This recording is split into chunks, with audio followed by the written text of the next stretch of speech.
William Henry Stevens Jr. and Cleta Alice Sheik met in 1938 near Selah, Washington, where he was working as a logger and she was visiting her sister Opal and brother-in-law Ike Firestone.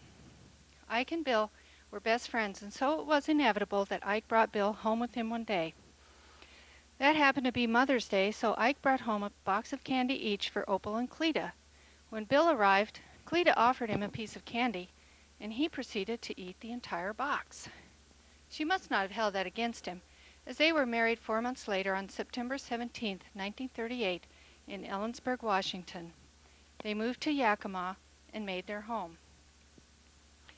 In 1940, Bill came to Alaska with Ike, who is now his best friend and brother-in-law, and they worked as civilian laborers on the Aleutian Islands.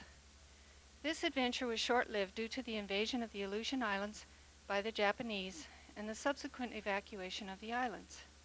The two headed back to Yakima, where Cleta and firstborn son Ronald awaited them. Apparently, Bill had not gotten Alaska out of his mind and came back in 1942 and worked civil service at Fort Richardson.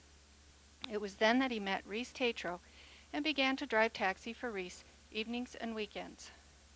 During the second stint in Alaska, daughter Barbara was born. Bill went back to Yakima when Barbara was 3 months old. In 1945, prospects and means of making money in Alaska seemed better, so Bill arrived in Alaska once more and bought a tiny house on Chester Creek in Anchorage. Cleta and the two children were to follow in a couple of weeks. The plan was for them to come up by way of steamship from Seattle, but the crew went on strike the day that the ship was scheduled to embark. Cleta had to go back to Yakima and wait another 3 months before they could attempt the trip again. The family was finally reunited in the little house on Chester Creek, where they lived for 2 years before Bill decided to become a homesteader. They decided to file on land near the Glen Highway out near Peters Creek. They staked their land and filed a homestead claim on the property, but Cleta developed cold feet about becoming a pioneer and wanted to return to her ailing father in Yakima. One big obstacle at that time was that Ron was of school age, and in order for him to go to school in Anchorage while they lived in Peters Creek, he would have had to board with someone in Anchorage.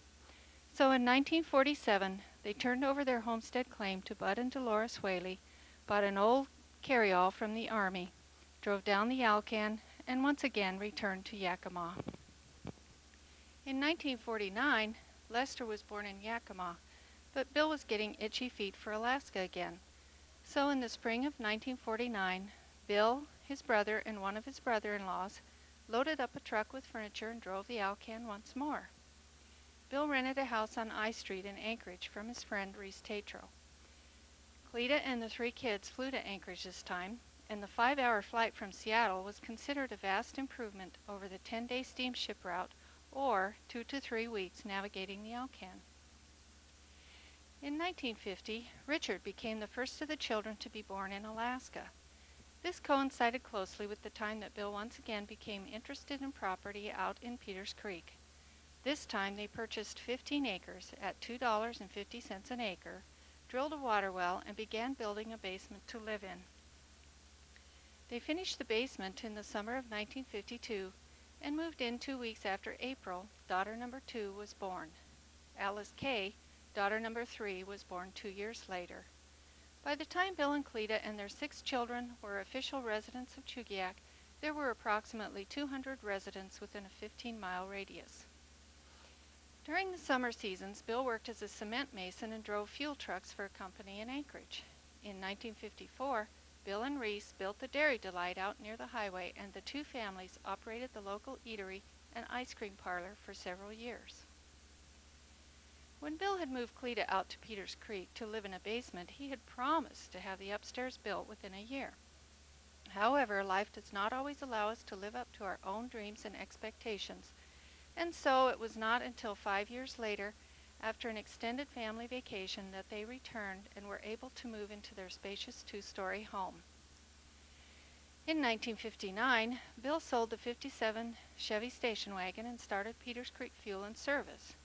Bill was able to purchase his first fuel truck from the company he had worked for in Anchorage and began to fulfill a growing need in our little community. Ron ran the service station, while Bill ran the fuel oil delivery service. Now, this was before we heated our homes with electricity or natural gas, so the business prospered, and Bill was the man on call for heating emergencies, sacrificing many a good night's sleep to help someone in need. As was the case with most of the area residents, Bill and Cleta found themselves stepping in to help where help was needed. Although Cleta had never attended college, she was educated enough to fill in the gaps on occasion as a substitute teacher. Cleta enjoyed the children and her role as teacher. She also filled another need at Chugiak Elementary. Hot lunches were prepared on site in the school cafeteria, and Cleta, May Gilly, and Penn Lee provided the area youngsters with delicious hot meals each day. Cleta was one of the founders of the Chugiak Birthday Club, which is still in existence today, and the Chugiak Homemakers Club. She was a Brownie Scout leader for several years and helped with the Girl Scout day camps held each summer at the Isaac Walton League Rifle Range on Birchwood Road.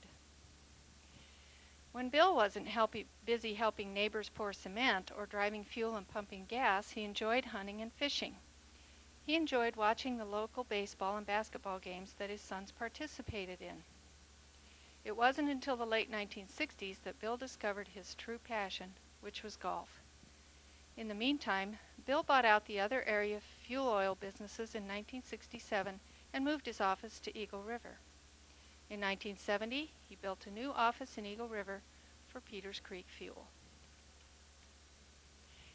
In 1973, Bill decided to retire, so he sold the business to an Anchorage businessman and sold the service station, which now included a small store, to Ron and his wife Ada. Although Peters Creek Fuel no longer exists, Peters Creek Trading Post, also known as Granny's Grocery and Grumpy's Liquor, are still operated by Ron's widow Ada in its original location near mile 21.5 of the Glen Highway. Ron and Ada also purchased the old family home, which burned down in the winter of '99. Upon retirement, Bill and Cleta moved to Roseburg, Oregon, where they lived for 2 years before relocating to Waikoloa, Hawaii, where they resided for 10 years. It is ironic that although Cleta dragged her feet all the way to Alaska in 1945 and again in 1949, she cried for 2 months upon leaving our growing community. During their retirement years, they often returned for a visit to Alaska during the summer months.